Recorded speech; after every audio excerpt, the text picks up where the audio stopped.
So again, this video is gonna be kind of raw and unedited because I don't have a computer. I'll put a better version up once I come back home. But this is just kind of a journal of my first day in Delhi. Nothing fascinating happened, but I have a couple fun stories that I want to share if it interests anyone. So first, a friend got me at the airport, and we took an Uber to the hotel, and I let that friend pick the Uber. Big mistake. Big mistake, because he picked whatever Uber was available, and the car that we got was, how can I say this, the shittiest car in existence. So picture like an already like shitty small car, like a four-seater, that had basically no front, that barely had a side, and that was held together by scotch tape. I swear that's what it looks like.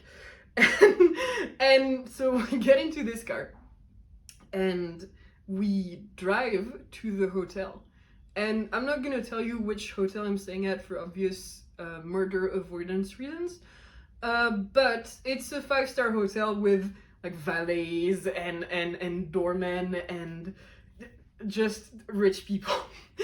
And we get to the hotel, and the driver sees the gate and the guards at the gate, and he turns to my friend and he's like, "Should I enter?"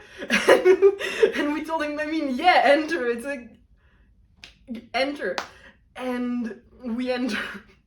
We enter, and the shittiest car, barely, like, it was barely a fucking tuk-tuk at this point.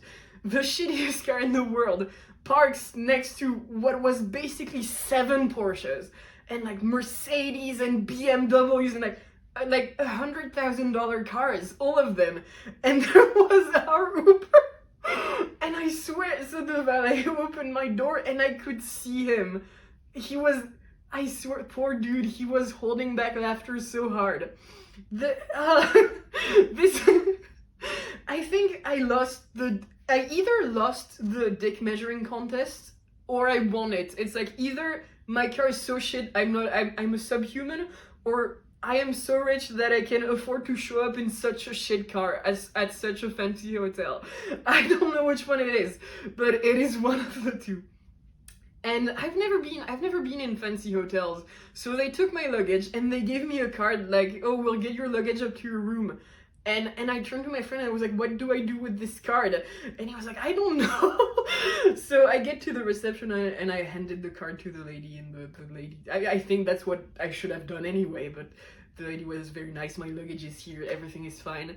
But yeah, I arrived at the best hotel in the shittest car. That made us laugh a lot. And then this morning I went shopping for Desi outfits. And I went to CP basically. So I got out of the hotel and I started walking along the road. And at some point the sidewalk stops. There's a building that stops the sidewalk, but the sidewalk continues behind the building. But like, that was obvious, right? I was gonna go that way. And there was an older guy that was walking next to me, and when he reached that building, he turned towards me and he was like, "The road continues this way." And I was like, "Yeah, thank you, I can see that." But then I think he adopted me. It was like, yeah, an older dude, like 50 years old maybe. I think he adopted me because he started walking with me, and he was like, "Ah, where are you from? How long have you been in India?" And then we got up like closer to Connaught Place. And he said, "You should go left because there are protests here and it's safer if you go left." And the dude was very nice. So like, until now, a very nice experience with Indians. It's like so this dress shows maybe 10% cleavage, and I am being stared at. I'm being stared at a lot. I don't really care because that has never affected me. I'm not the kind of girl who cares if you look at me in general, or my boobs, or my boo-boos line, as it is now being called. But I swear, some of the people, the way they look at me, it would be more subtle if they went and put their faces directly in. I swear, some guys look at me like I've been asked by one person to take a selfie in UP, nothing in Delhi yet. I don't know, maybe people have calmed down, who knows. I went shopping for a lot of Desi outfits. Desi shopping in itself is an experience because I am way too tall and way too big for anything you have to offer. So we had to find the one shop that had 3XL clothes, and I bought basically half the shop. With my friend, we went to one of his favorite like butter chicken places, and that was also fun because we were barely sat down that the guy took our order, brought our food, asked us if we wanted more roti, and like the friend that was with me was like, usually they make us wait 10 minutes for our food, they make us wait 10 minutes to take our order, they only come if they like the way if they like the way you look, if not you can go fuck yourself. So yeah, I can definitely see the perks of being a Firang in India. I'm not complaining about it, because honestly I like the royalty treatment. I don't get that in Europe, so I take it where I can get it. I'm not taking advantage of it, but it's like, if it's there, might as well.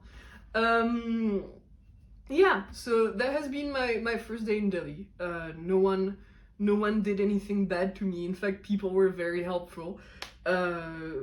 Everything is good. I survived the heat. It is apparently something like 31 degrees.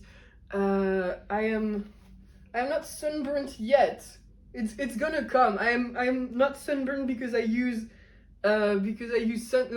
sunscreen, but I know it's gonna come. Oh yeah, the mosquitoes got me. This is only one arm, but they're everywhere, and the mosquitoes got me.